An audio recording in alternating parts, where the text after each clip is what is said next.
Okay, so let's get to my third question for you. It sounds like your course and services, unsurprisingly, have really taken off in recent months. This is my perception from afar. It just seems like you've really struck a nerve and things are going well. So congrats on that.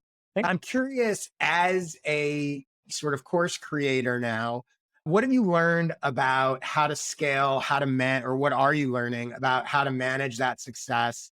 What are you doing or what did you do as your offer really started to take off?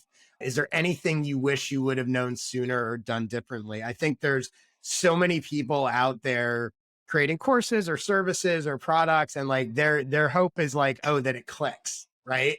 But I think you're someone who it has clicked and it's working. So I think it'd be interesting to hear your perspective on what you've learned and are learning and maybe are still trying to figure out in that process.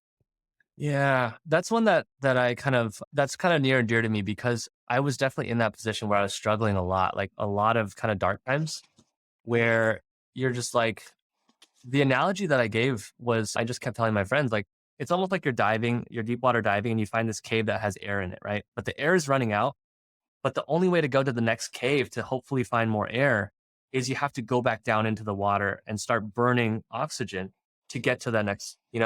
And it's really scary when you're like, what am I doing? Every action that I take is costing me time and energy and all this stuff. And I think one thing that I've been learning personally, kind of through therapy, is like, I wish I'd learned this way earlier, which is really untangle for yourself. What is your number one goal? Right? If you had to just pick one, are you creating so that you can feel good and use it as an outlet? Are you creating so that you can create some of your own sense of significance in the world? Or are you genuinely creating to build a business?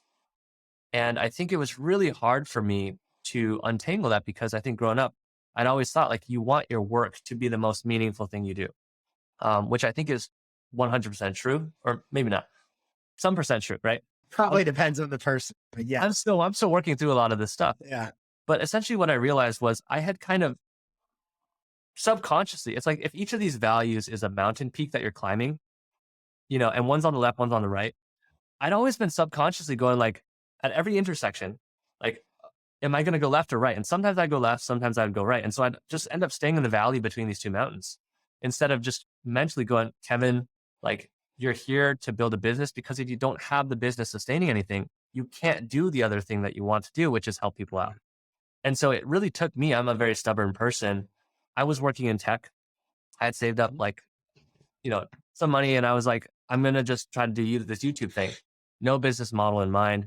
I was living in San Francisco. Over the course of a couple of years, I burned through, I think like $100,000 of just things are going to work. I'm going to trust it, but not really differentiating for myself. What am I actually trying to build for myself? And then I got to the point where I moved back home with my parents and I was at the point where I think I had to ask them for like some money.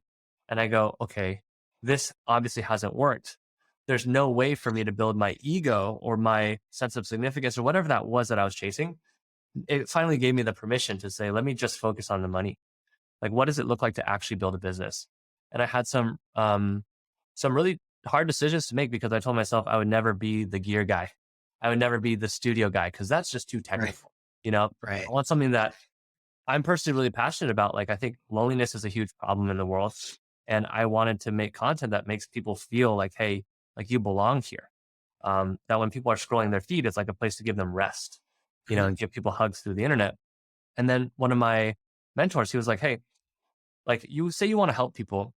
What is the world actually asking of you right now? And I'm like, yeah, they're like asking to pay me to help them with their studios, but I want to help people. And he's like, dude, that's how you help people right there. So the lesson I think really that I wish I could go back and give to my younger self is like, say, hey, clarify yourself what you're building for, because you can't climb a mountain if you don't know which mountain it is. You can't make the right Yeah. decisions along the way. And secondly, to do that, to really genuinely build a business, it's more about listening than trying to Mhm. talk and force what you think the world needs. And Mhm. so I was trying to build something that was like passive income, the passive income dream, and never have to talk to anybody. That's going to be great. That's Right. going to send me money. But realizing it's more about like going and talking to people and helping them out in like a more direct face-to-face Mhm. context. Partially because you get more information to figure out like what are the emotional things like we talked about that people gravitate to. What do Mhm. they react to when you say this versus that? But also a hugely overlooked thing that especially I think a lot of us creatives face is it's so hard for us to kind of remember and hold on to the fact that people do want value from us. And what I mean by that is like, I think as creatives, because we can see all the possibilities and we can vividly kind of experience what's possible, we also vividly experience like, oh, I bet no one cares anymore. I bet no one wants to hear from me again. I bet I don't need to provide anything to the world. And so that's probably one of the biggest traps I think we fall into that could kill the business. And so by staying in constant contact with people who are showing you, hey, this is so helpful. Thank you so much. Personally, that's helped me get through a lot of the struggles that I wish I had kind of had, when I was trying to do stuff passively in the beginning. Yeah. I mean, so much of what you just said resonates with me personally, and I know resonates with a lot of my audience and people that I talk to. And I think what's interesting is another sort of the way I think about a lot of what you just said is, you know, that spectrum of art and business, right? Am I an artist? Am I a business person? Am I both? And I know for me personally, I've always felt, or for a long time, felt sort of in the middle, right? I had an artist piece of me, I had a business piece of me, but I think I had a lot of assumptions about the business side. I actually had a lot of assumptions about both, right? I think, which is Mhm. why I always sort of felt in the middle. And to your point, it'd be like, yeah, I could do this, and lots of people want this, but like you said, like I don't want to just be the tech guy, and like I want to make art. And one a version of what you were saying is I want to make art. And one of the things that I think I realized, and one of the reasons why I started using the term creative entrepreneur. And I think your story about this, to me, I was like, it sounds like you made the pivot from creator to creative entrepreneur, Mm, and that you understood that building a business enabled your creations. It wasn't abandoning the creative side, the artist side. You didn't say, oh, I'm just going to be a business and screw this art stuff and screw helping people. But that you realize that by embracing the business, as opposed to a lot of people who I think go, I'm just an artist, that it actually enables you to help more people, to make better art, to reach more people. And I also think that business can be done in a way that is artistic. yes. Yours is a perfect example. I think a lot of people fall into, and I include myself in this, right? I think for years I sort of held myself back on the business side because I somehow viewed it as bad, or just like, like, oh, I'm not just about making money, like I want to help people, whatever. But I think I came to realize, and it sounds like you have started to as well, that it's not an either or, and that actually these things help, that approaching your business like an artist helps you grow a more successful business.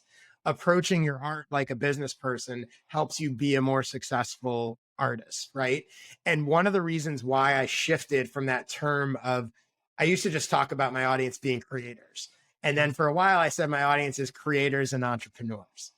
And then I shifted and I said, no, it's the people that are both.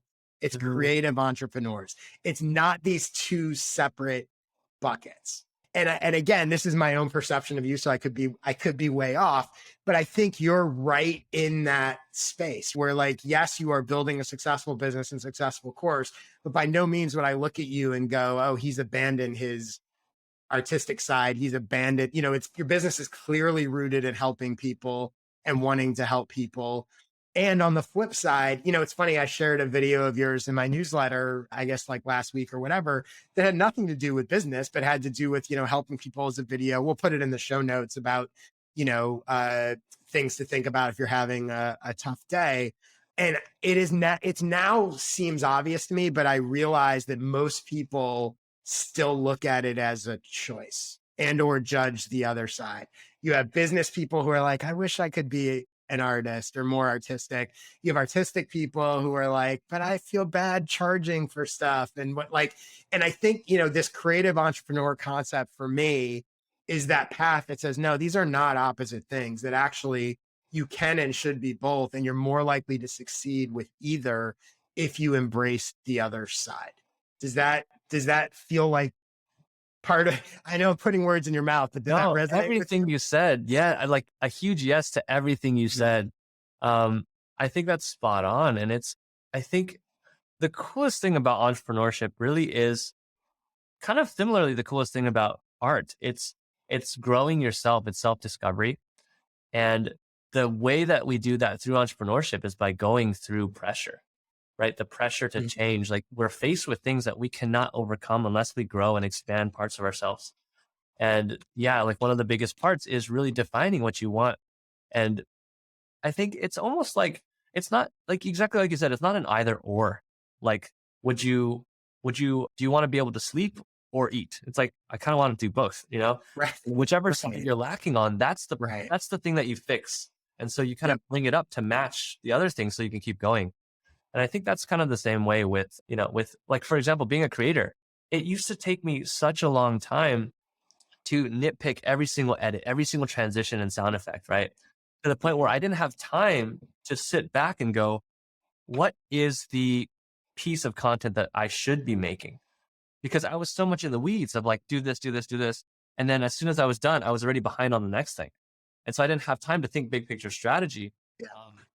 But learning, for example, one thing in business is learning how to delegate and find people and give them ownership of like, hey, can you help with these edits? I trust you. I'll work with you to refine it. And that has dramatically increased the output of our videos. Not recently because we were focusing on Twitter, but Yeah. during the period of time where we did that. And so kind of understanding how to, yeah, exactly like you said, the business can Yeah. help, vice versa. Yeah, and I think, kind of just to wrap up here, I think it kind of comes full circle to some of the stuff that you said in the beginning of our conversation. That what's interesting is you can't be a successful entrepreneur without serving others and Mhm. thinking about what they want, not just what you. But you can't be a successful creator or artist without being authentic to yourself, right? That's so good. The sweet spot is the combination of the two. When you embrace both, you're authentic to yourself, but you're also providing value and serving others. It's not just about you, it's about Okay. them. But it's not so about them that you're willing to sell your soul to just make a dollar. And I think to me, that's the difference. The truth is, I don't necessarily want to work with pure entrepreneurs who are just buying and flipping businesses and whatever. And it's just about that's not good for them, but that's not my interest. And I don't want to work with people who are just like, I want to paint or write whatever I want, and I don't care if anyone else wants it. Good for you. Have fun. Art for art's sake is great. I like the middle, Yeah. right? Authentic to myself and valuable to others. That's the sweet spot. And it sounds like that's what you've sort of found your way to as well. There's one thing that like I was just kind of thinking about this a while ago and it occurred to me. It's so funny where like when we say I'm making content for myself, right? It's an audience of one. Right. And we somehow get like we're like surprised when we get one view. It's like you made this content Right. for an audience of one. Like, why are you Right. surprised? And so if we want content to spread, we have to be thinking about like more than one person. What does more than one person want? Which Right. flips. It's so funny because I have that conversation all the time with people who are like, I don't want to just tweet about this. I want to tweet about whatever I want to tweet about. I want my newsletter to talk about whatever's going on in my life. And I was like, awesome. Knock yourself out. You just can't expect anyone else to care about it. Mhm. Like if it's for you, that's great. But don't get upset when the audience isn't growing. Like, you can't have it both ways.